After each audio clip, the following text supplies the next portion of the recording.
On te surnomme l'éponge et on te caractérise comme une personne à fleur de peau? Alors tu fais peut-être partie des 25% de la population qui sont hypersensibles. Fléau ou force, nous allons voir ça de plus près.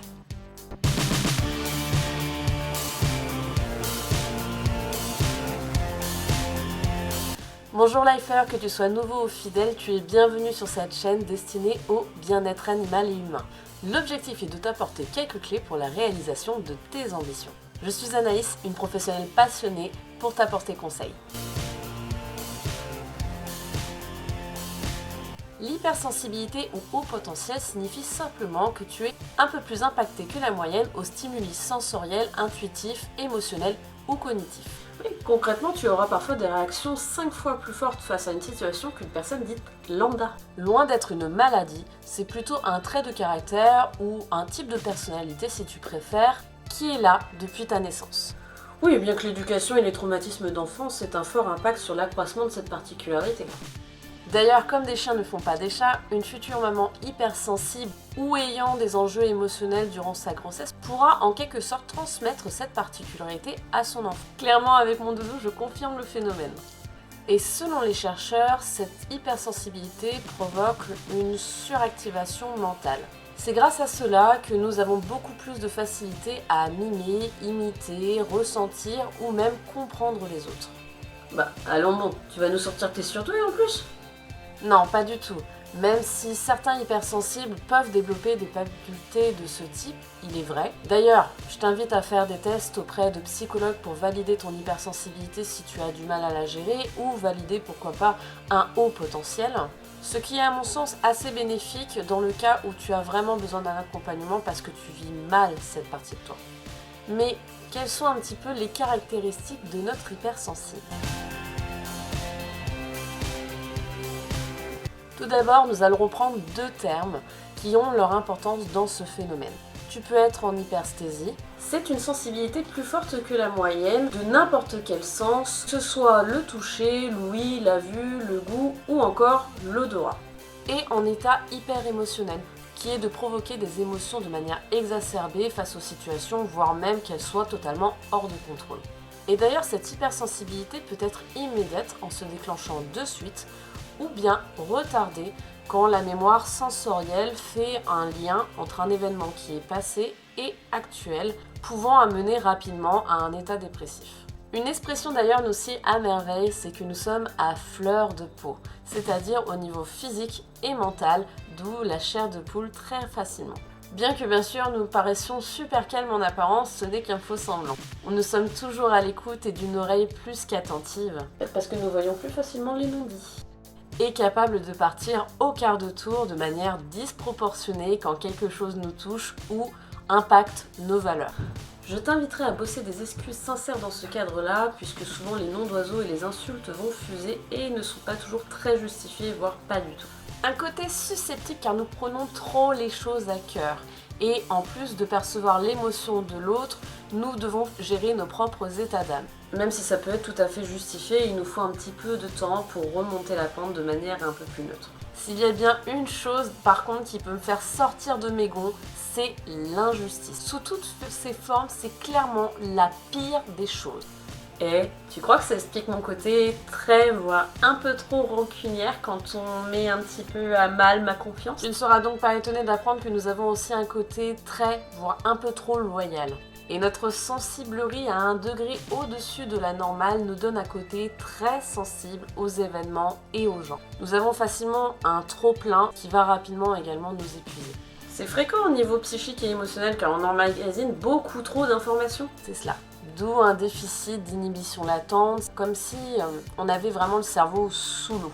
Oui, c'est le fait d'être submergé par des stimuli sensoriels car il y a un peu moins de filtre entre ce qui est pertinent et ce qui est annexe. En soi, c'est vraiment être débordé par le tri de toutes les informations qui nous entourent, ce qui peut donner un côté un peu dans la lune par moment. Parce qu'on a du mal à se fixer sur les informations essentielles, on va tout repérer. Nous avons une plus forte empathie que la moyenne, qui est la capacité de ressentir et analyser les émotions d'autrui. Un potentiel créateur dans lequel on s'épanouit aussi.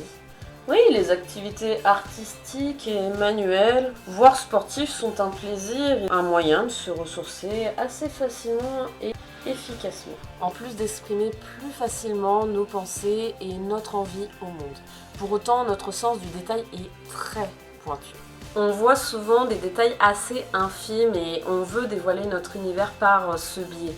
Le problème, c'est que là, les perfectionnistes sont de sortie et on est capable de recommencer 10 fois, voire même plus, la même action dans ce cas-là. Une forte intuition nous accompagne apportant un lot de pressentiments, mais aussi une compréhension efficace sans réellement analyser, juste par ressenti. On le dit aussi plutôt introverti, inhibé, encore timide, car c'est vraiment difficile de trouver notre place et notre identité. Je reviendrai d'ailleurs là-dessus un peu plus tard. Tu peux également souffrir d'intolérance. Non, je parle pas de racisme ou de valeurs bafouées, mais juste de stimuli sensoriels. De manière innée ou traumatique au bruit fort et ou surprenant. Ouais, donc si t'es vraiment mal à l'aise en soirée, c'est que t'es pas associable, c'est sans doute qu'il y a trop de bruit, ça te fait mal aux oreilles, c'est pas possible. Et ou à des odeurs ciblées, souvent liées à ton passif, et ou à la lumière, qui peut aller d'une simple gêne à une migraine, voire une photophobie. Si tu as un peu de mal à ne pas emmagasiner la pression, c'est tout à fait normal. Tu es beaucoup plus sujet et exposé aux états d'anxiété, voire de dépression. Donc ne saute pas sur les antidépresseurs, tu n'es pas forcément malade, ça peut juste être ton hypersensibilité qui est un petit peu exacerbée sur le moment. Les violences, qu'elles soient en direct ou dans les médias, tantôt physiques ou même mentales, ont vraiment tendance à te mettre mal à l'aise, voire t'abasourdir. On se montre vraiment indécis, car on a besoin de temps et de beaucoup d'infos pour peser le pour et le contre. Par contre, on s'émerveille très facilement devant l'instant et c'est pour ça qu'on peut être très très proche de la nature et aimer être au contact de celle-ci. Puis comme on a un peu besoin de se ressourcer, de se recentrer sur nous, on a tendance à fuir en quelque sorte un peu le monde. Ah, je comprends mieux pourquoi t'as fait ce grand bureau et que t'y passes un maximum de temps. Ou quand je joue aux jeux vidéo, ou prends du temps pour lire, ça m'apaise un peu d'être seule avec moi-même pour une fois. L'hypersensibilité est souvent vue assez négativement. J'avoue que plus jeune, je le voyais plutôt comme un fardeau, voire un poison. On se sent rarement à sa place ou même compris par les autres. Et cela peut être assez difficile de s'intégrer. En même temps, avec une vision différente, le monde le devient. Donc on a peut-être un petit peu tendance à s'enfermer dans notre bulle, ce qui apporte son lot de difficultés. Se sentir légitime, comme si on était un petit peu décalé. Il y a aussi pas mal de mots-clés sur le sujet qui me sont venus ou que j'ai vus pendant les recherches, comme souffrance, vulnérabilité, manipulable, faible, réactif, handicap, pleurnichard, entre autres. Qui du coup est assez négatif parce qu'on nous comprend assez difficilement et on a tendance à vouloir un peu faire abstraction de nos sentiments personnels pour mieux se protéger en fait de tout ce qui nous entoure. Et au final, cela ne fera que nous mettre à l'écart. En rejetant notre nature, on rejette qui on est, ce qui implique au final de pas vraiment se construire soi pour devenir celui ou celle qu'on aimerait et être un peu en mal-être permanent. J'ai souvent pensé que c'était assez dur d'avoir cette forme de capacité et réellement ça l'a été. Mais aujourd'hui je le vois vraiment comme un petit super pouvoir dont je suis hyper fière, vraiment. Il faut apprendre à dire non. Bien sûr, il faut apprendre à se blinder afin de simplement pouvoir accueillir l'émotion de l'autre et la comprendre, mais surtout la laisser repartir sans l'absorber et la vivre également. Ce qui sera d'une grande aide pour tout le monde. En fait, pour bien le vivre, il faut savoir s'imposer et imposer des limites, car cette nature nous pousse un peu trop facilement vers la dépendance, vers des problématiques de harcèlement, à être facilement manipulé. Et il est essentiel d'avoir des moments solitaires pour vraiment souffler face à cette pression constante sensorielle. Travailler sur soi et pour soi avec des activités apaisantes, accepter ce potentiel. En apprendre réellement et l'exploiter à fond parce que tu peux faire des choses démentielles.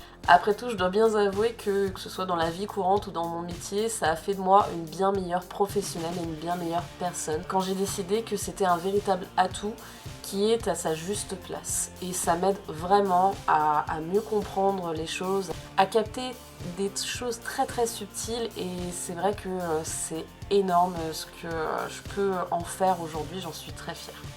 Alors oui, même si tu pleures un petit peu devant des dessins animés comme moi, je vais pas le cacher, ça ne fait pas de toi quelqu'un de faible, juste quelqu'un qui est un peu plus capable de compassion et de bienveillance que beaucoup finalement. Alors, serre-t'en pour faire mieux et du bien autour de toi aussi. Voilà pour ce sujet, j'espère qu'il t'aide à mieux comprendre ton hypersensibilité, et d'ailleurs si tu l'es, eh bien je t'invite à nous partager un petit peu comment tu le ressens en commentaire, ou même ce que tu as mis en place pour mieux le vivre, ou si tu le vis mal, si tu as besoin de l'exprimer. Voilà, si tu en as fait un atout, ce serait super bénéfique. Et puis bien sûr, si tu as ton entourage qui a du mal à le comprendre, je pense que c'est la bonne occasion de leur partager un petit peu l'envers du décor. Si tu as toi-même besoin de me contacter, tu as toutes les infos dans les descriptions ci-dessous. Merci d'avoir visionné. Prends soin de toi et n'oublie jamais que tu es vraiment ton meilleur allié pour te réaliser, pour avoir la vie que tu souhaites.